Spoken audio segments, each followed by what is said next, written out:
Hey, what's up everyone? TJ here. In this video, we're gonna take a look at the Nitro Slash snowboard. I rode it in a 151, and this board is part of the Nitro Quiver series. So it's a focus on the powder and carving experience. It was a lot of fun. I got to test it in some pretty ideal conditions. Now I'm gonna go over all the tech and specs, as well as share my thoughts on how it felt out on the mountain. Let's get right into it. All right, so just looking at the Slash, you can tell that this is a board that's gonna be a lot of fun in powder, but also doubles as a great board for all mountain type riding and is a lot of fun for exploring as well.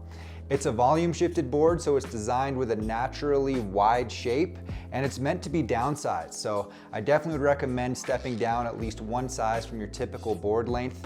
That increased width is gonna be a nice benefit for those of you with a bigger boot size, and it's also gonna increase the overall surface area of the board. So even though you're riding a smaller size, you're still gonna get good float out of it and some solid stability as well. The Slash runs an overall directional shape with a taper and a setback. So outside the front contact points, you're gonna have a significantly longer nose than tail. You're also gonna have a pretty significant taper. It runs a 16mm taper, so you're gonna have a skinnier tail than nose, as well as a 25mm setback. So those insert packs are shifted a little bit closer to the tail, and that's gonna be all the directionality in the board. As far as the camber profile, it's actually a true positive camber snowboard. So in between the contact points, full positive camber, gonna give you that more energetic, powerful feel that you'll find in that style of camber profile. You're also gonna find a sintered base on this one, which is known to be a harder, faster, more durable base material. You just wanna make sure you're waxing it regularly to maintain that smooth glide on it. And like I mentioned, this is a naturally wide board. Just so y'all know, the 151 is 26 centimeters at the waist, so it's pretty dang wide. And as you step up in size, it gets significantly wider. The two biggest benefits of that are gonna come into play for powder as well as for carving.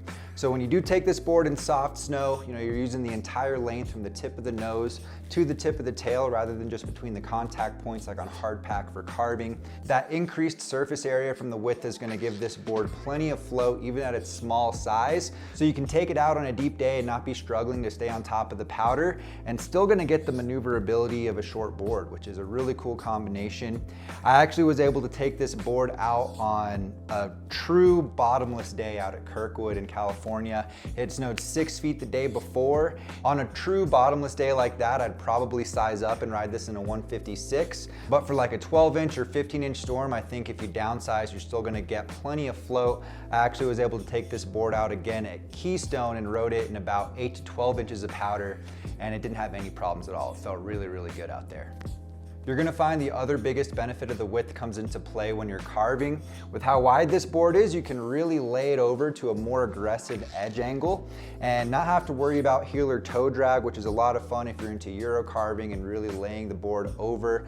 Also gonna be a great benefit if you have a bigger boot size, to not have to worry about that heel or toe drag as much. And if you're not taking this board into powder or you're going in between zones, it really is a lot of fun on groomers, carving, and exploring the mountain as well. I really enjoyed this board out there looking for side hits, finding transition to carve on, looking for those more surfy turns. It was also a lot of fun in the trees. It's a really quick, easy board to swivel through those tighter lines, and it can actually handle that choppy variable snow pretty well also. It's not a super stiff board, but it does come through with some pretty decent stability.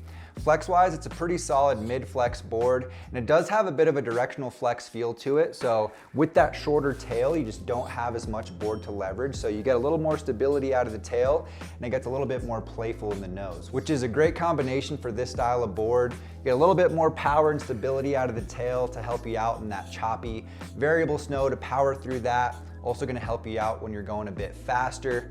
And that softer, more playful nose is fun if you wanna do some butters, but also helps in the powder. Soft nose is gonna help that front of the board flex and stay on top of the soft snow rather than push into it. You can also see that it has a real shallow planing nose, which is also gonna be a benefit to stay on top of that soft snow.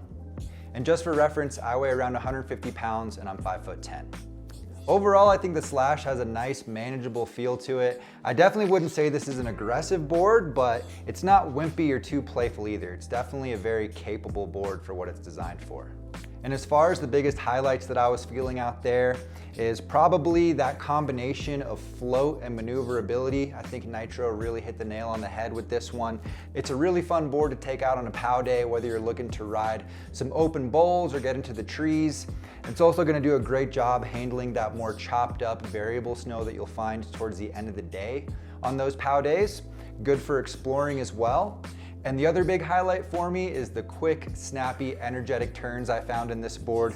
Really fun for that more surf-inspired riding, looking for those transitions to carve on and just get creative out there. Has a really good feel to it, although I would not say this board is a high-speed charger. You can find the limits of it when you're carving. It has a fairly tight side cut radius, so if you're really pushing it while you're going fast, you can find the limits of this board, but overall, it's a really fun carver and has a nice locked in feel to it. So if you're looking for something that's maneuverable, gonna be fun for carving, offer some great float and powder, and also be a good board for exploring and hitting side hits, definitely check out the Nitro Slash. I'll have it linked down in the description below if you want to read more about it. And if you have any questions, drop a comment for me. Let me know if you've ridden this board before. I'd be curious to hear your thoughts. If you got some value out of this video, please drop a like, subscribe to the channel for more board reviews, guys. I really appreciate it, and I'll see you in a new one soon. Later, guys.